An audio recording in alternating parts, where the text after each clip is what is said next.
Professeur Anoucha Habibi, bonjour. Bonjour, Caroline Paré. Vous êtes médecin à l'unité des maladies génétiques du globule rouge au sein du service de médecine interne du CHU Henri Mondor à Créteil. L'anémie est souvent le premier signe de la drépanocytose. Comment se manifeste-t-elle? L'anémie, effectivement, c'est une des premiers signes de la drépanocytose.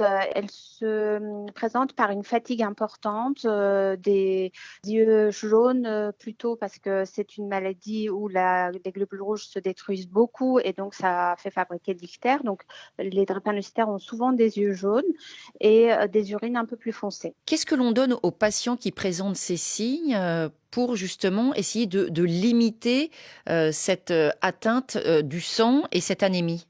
Alors, l'atteinte de sang, c'est une maladie génétique, donc on ne peut pas l'enlever. Donc, par contre, pour bien fabriquer des globules rouges et remplacer ceux qui sont détruits, donc il faut des vitamines. Donc, les drépanocytaires sont obligés de prendre du spéciafoldine, c'est la vitamine B9, tout au long de leur vie. Et dans quel cas les transfusions sont-elles nécessaires? Alors, les transfusions ont plusieurs indications. Soit c'est pour prévenir une complication chronique, par exemple quand il y a une vasculopathie cérébrale, pour qu'il n'y ait pas des complications importantes.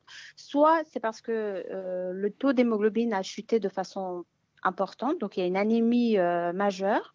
Soit c'est parce qu'il y a une complication vaso-occlusive aiguë et il faut arrêter ce processus. Donc, on enlève des globules rouges drépanocytaires, on les remplace par des globules rouges normaux qui sont dans les culots transfusés. Merci beaucoup, professeur Habibi.